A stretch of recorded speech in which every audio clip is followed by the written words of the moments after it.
Hello friends, welcome to my educational YouTube channel Quest for Knowledge. Today we are going to discuss about transportation and human circulatory system.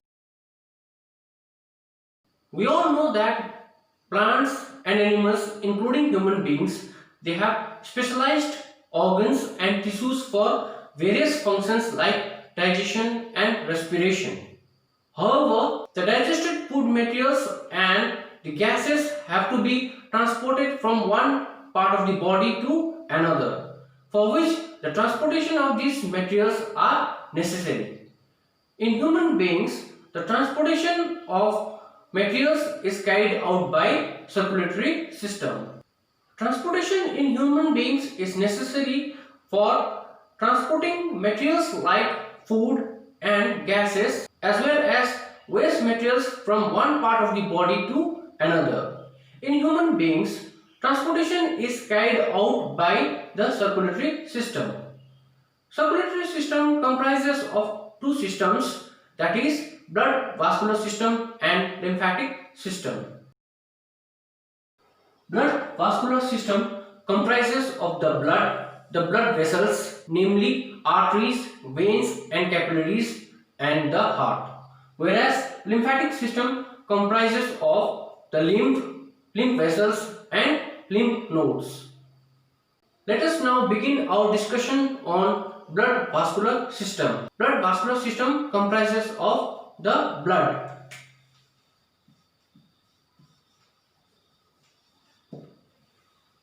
Blood is the fluid connective tissue which flows inside the human body.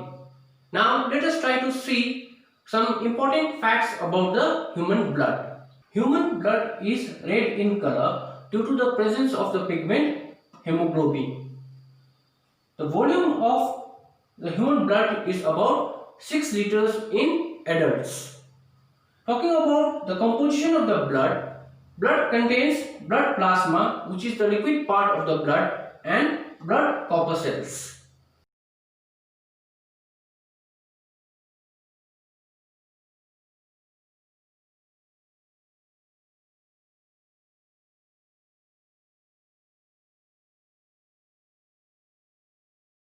The normal range of hemoglobin in case of male is 13.5 to 17.5 gram per deciliter, and in female it is 12 to 16 gram per deciliter. Blood plasma.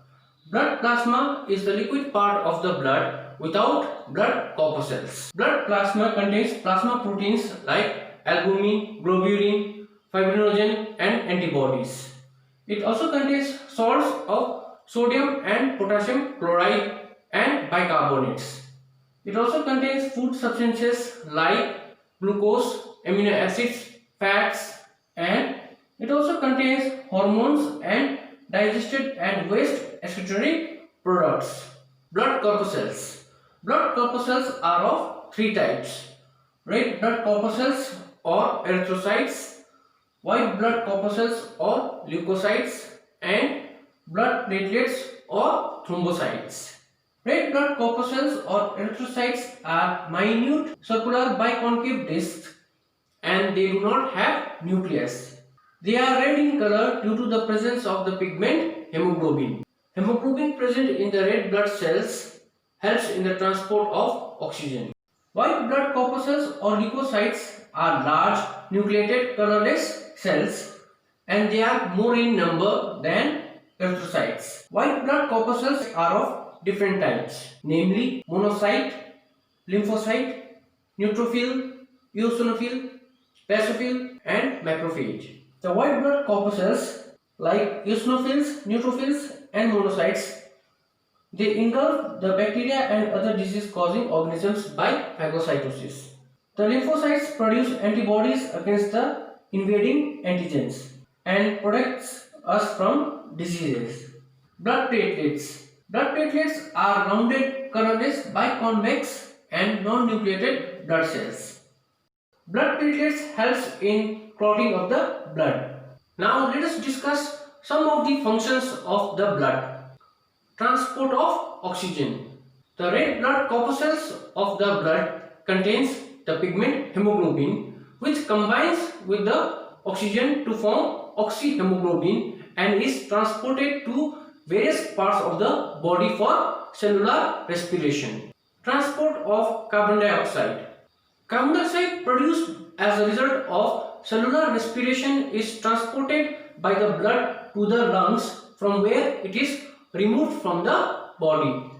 Transport of nutrients. The digested and absorbed nutrients like glucose, amino acids, fatty acids, vitamins, etc. are transported by the blood to the liver and then to the whole body tissue for oxidation, storage and synthesis of new materials. Transport of excretory waste products. Nitrogenous waste materials like ammonia, urea and uric acid are transported by the blood to the kidneys, from where they are eliminated out of the body. Regulation of body temperature. The blood flows in all parts of the body and helps in the regulation of the body temperature. It carries the heat produced in one part of the body to another. Maintenance of pH. The plasma proteins of the blood acts as a buffer system and helps in the maintenance of the pH required by the body tissue. Transport of hormones. The plasma of the blood transport various hormones from one region to the another and brings about the coordination of the body. Water balance. The blood maintains water balance to a constant level by distributing uniformly over the body. In living organisms, there are two types of circulation: open circulatory system and closed circulatory system. In open circulatory system, the blood is pumped into a hemocoel. Open circulatory system is present in arthropods, that is insects, lobsters and crabs, as well as mollusks such as oysters and clams. The blood flows freely through the body cavities. There are no blood vessels to conduct the blood. Closed circulatory system. In closed circulatory system, the blood stays within the blood vessels and do not come out of it. Closed circulatory system is present in vertebrates such as fishes, reptiles, amphibians, birds and mammals. In organisms with closed circulatory system, the blood does not fill in the body cavity. In this type of circulation, the heart pumps the blood into the blood vessels to reach the tissues and body organs.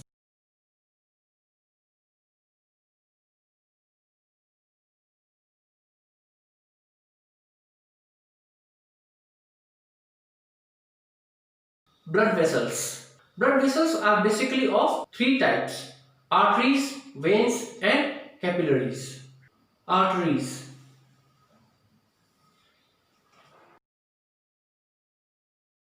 An artery is a blood vessel that carries the blood away from the heart to various parts of the body. It carries oxygenated blood. Arteries have thicker and elastic walls. Veins.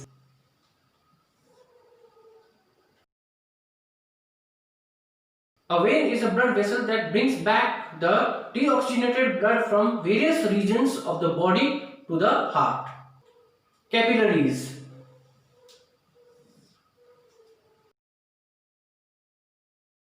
Capillaries are the tiny blood vessels connecting arteries to the veins. These blood vessels carry oxygen and nutrients to individual cells throughout the body. Now, let us look at some of the differences between arteries and veins.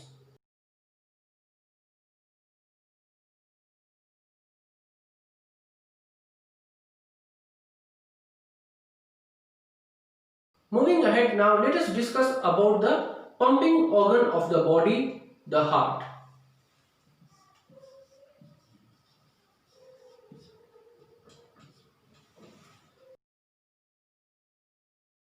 Internal structure of the heart reveals that it comprises of four chambers: right atria, left atria, right ventricle and left ventricle.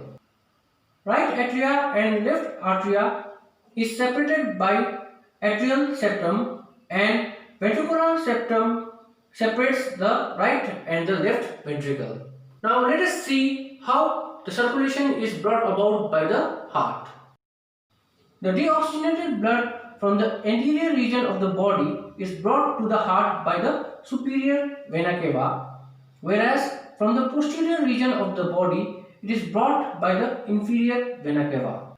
The deoxygenated blood from these two veins enters the right atria. The right atria undergoes contraction to push the blood into the right ventricle. The blood is then pumped by the contraction of the right ventricle, which forces the blood out of the heart through the pulmonary artery. The backflow of the blood to the right atria is prevented by the tricuspid valve, which separates the right atria and the right ventricle. The backflow of the blood from the pulmonary artery is prevented by the pulmonary valve present on it. The pulmonary artery carries the deoxygenated blood to the lungs for oxygenation. In the lungs, the carbon dioxide from the blood diffuses into the alveoli, and oxygen present in the alveoli diffuses into the blood. Thus, there is exchange of gases taking place in the lungs. After oxygenation of the blood, the oxygenated blood is brought back to the heart by the pulmonary vein, which enters into the left atria. The left atria contracts, pushing the blood into the left ventricle. The walls of the left ventricle is thicker than the right ventricle. It undergoes contraction with great pressure to push the blood out of the heart so that it can reach every part of the body. The backflow of the blood from the left ventricle to the left atria is prevented by the bicuspid or mitral valve. The blood is carried out of the left ventricle by the aorta, which transports the oxygenated blood to the various parts of the body. Aortic valve prevents the backflow of the blood to the left ventricles from the aorta. This is how circulation is brought about by the contraction and relaxation of the heart muscles in the human body. The rhythmic contraction and relaxation of the heart is the reason behind the heartbeat. The normal rate of heartbeat in human beings is 72 times per minute. The doctors use stethoscope to listen to the heartbeats for medical diagnostic purposes. Double circulation.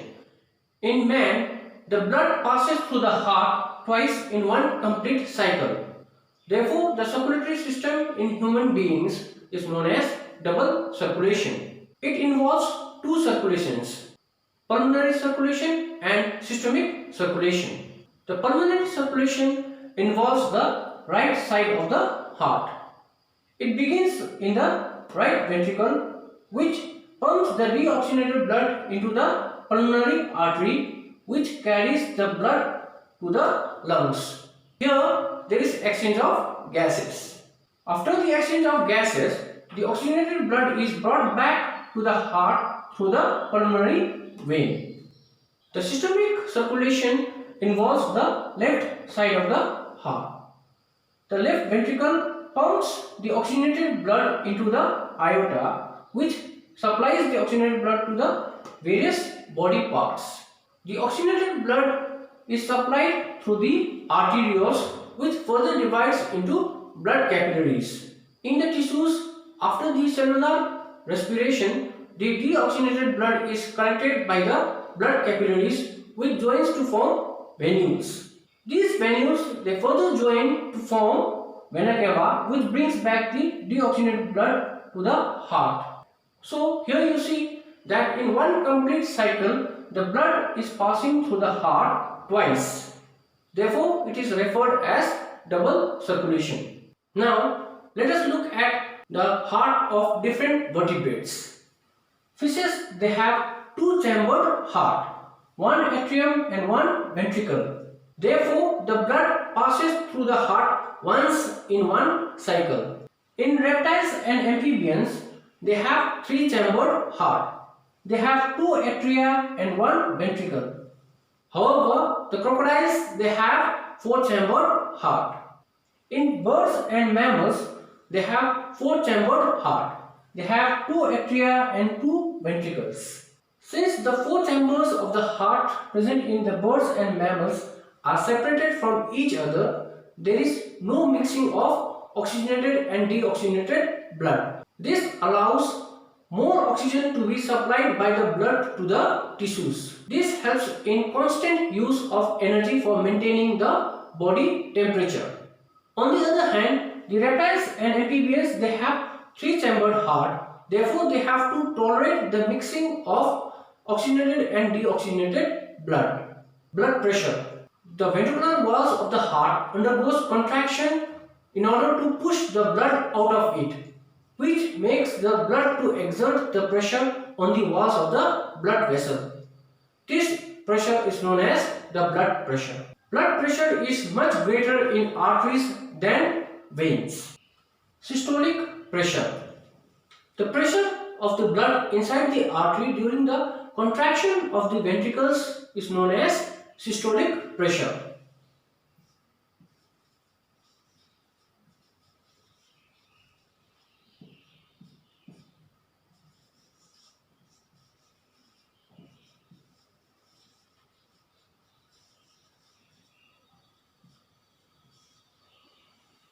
Diastolic pressure. The pressure of the blood inside the artery during the relaxation of the ventricle is known as diastolic pressure.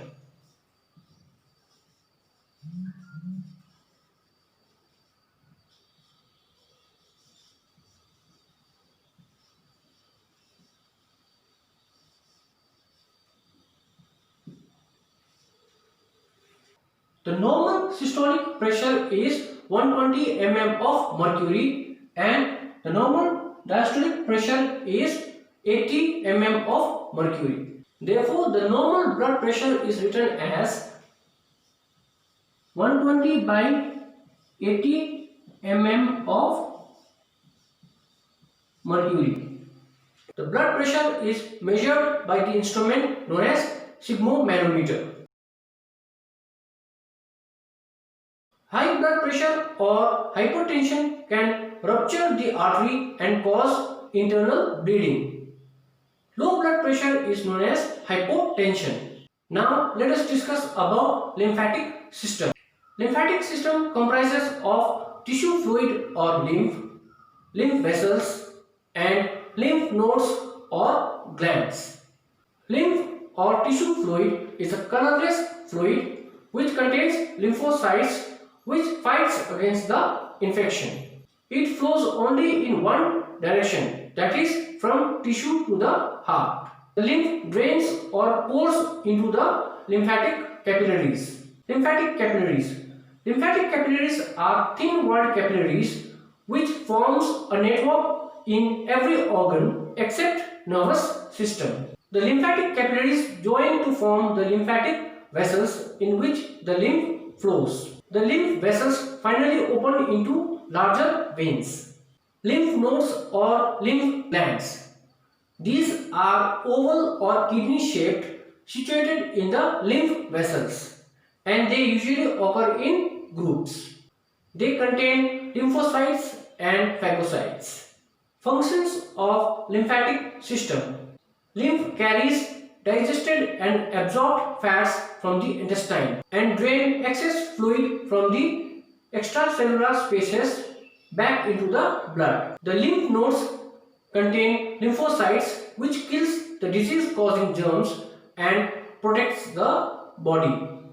We discussed about transportation in human beings with special focus on human circulatory system. We discussed about blood vascular system, the human blood, its components and functions, blood vessels and the heart. We also learned about open and closed circulatory system. We discussed about the internal structure of the heart and how circulation is carried out by the heart. We also discussed about double circulation in man, heart of different vertebrates, blood pressure and lymphatic system with its function. I hope you enjoyed watching the video. Thank you for watching it.